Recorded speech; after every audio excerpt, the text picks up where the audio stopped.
কহিলাম আমি তুমি ভূস্বামী ভূমির অন্ত নাই চেয়ে দেখো মোর আছে বড় জোর পরিবার মত ঠাই। উপস্থিত মাননীয় মডারেটর, আমার প্রতিপক্ষ দলের বন্ধুগণ, উপস্থিত বিজ্ঞ বিচারক মণ্ডলী এবং সুধীবৃন্দকে জানাচ্ছি আসসালামু আলাইকুম। আজকের বিতর্কের বিষয় অভাব নয় সীমাহীন লোভই দুর্নীতির প্রধান কারণ। অত্যন্ত যুক্তিসঙ্গত কারণে আমি এবং আমার দল এর পক্ষে অবস্থান করছি।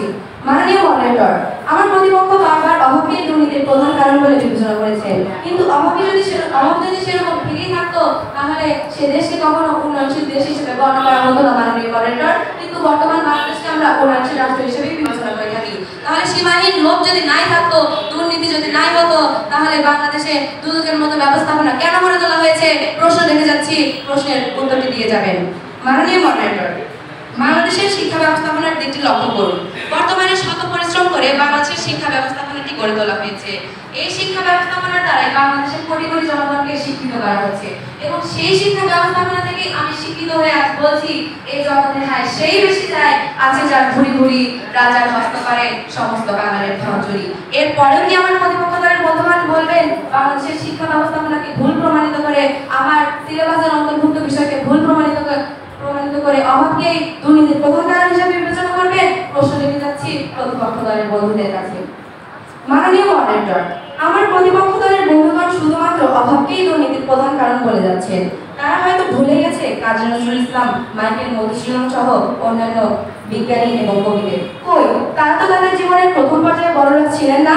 তাদেরও তো প্রচুর অভাব ছিল, কিন্তু তাই বলে তারা তো দুর্নীতির সঙ্গে যুক্ত হননি।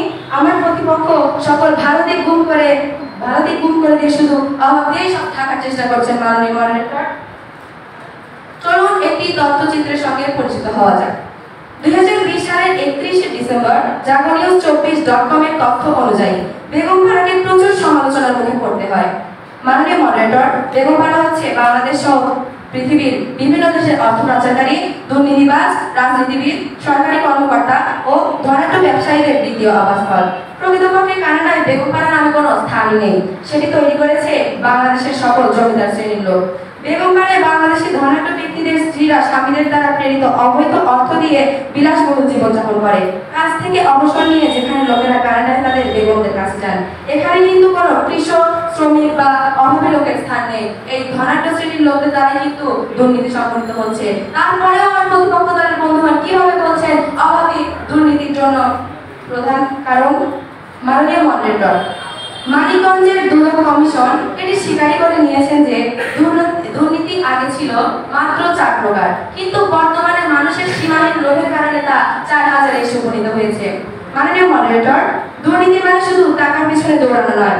এখন তো অধিকাংশ শিক্ষার্থী ভালো রেজাল্টের আশায় প্রশ্নপত্র ফাঁস হওয়ার জন্য বসে থাকে, এমনকি প্রশ্নপত্র ফাঁস হওয়ার পর তা আনার জন্য তাদের বাবা মা টাকা পর্যন্ত ঢালে।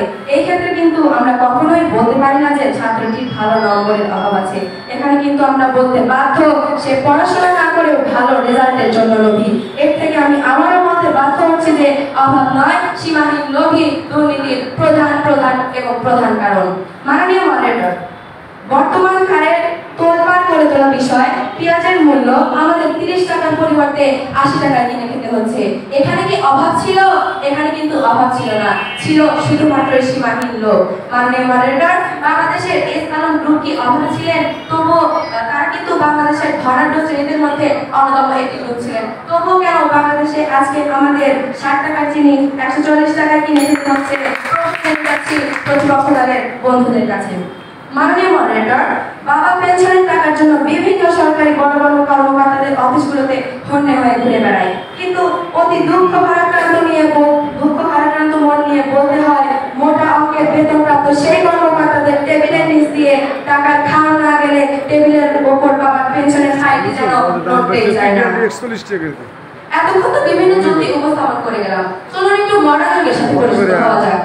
মডার্ন যুগে আমরা সকালবেলা ঘুম থেকে ওঠার পরে ফেসবুক না খুলে যেন আমাদের চলে না। মনে করুন সেই ফেসবুক খুলে আমরা আন্তর্জাতিক দুর্নীতি সম্পর্কে একটি পোস্ট করব, সেখানে কোটি কোটি মানুষ দেখবে। তাহলে সেই ফেসবুকের মালিক কি একজন অভাবী? সে কিন্তু একজন অভাবী নয়। হ্যাঁ, আমি সেই মার্ক জুকারবার্গের কথাই বলছি। সে পৃথিবীর অন্যতম ধনাঢ্য ব্যক্তিদের মধ্যে একজন, কিন্তু বর্তমানে আরো টাকার লোভে সে পৃথিবীর মিলিয়ন মিলিয়ন মানুষের গোপন তথ্য বিভিন্ন কোম্পানি নিকটে বিক্রি করে দিচ্ছে। তাহলে এখানে এই কাহিনীর পিছনে তার কি কাজ করেছিল? এখানে কি অভাব দায়ী ছিল নাকি সীমাহীন লোভ দায়ী ছিল? প্রশ্ন রেখে যাচ্ছে। ধন্যবাদ।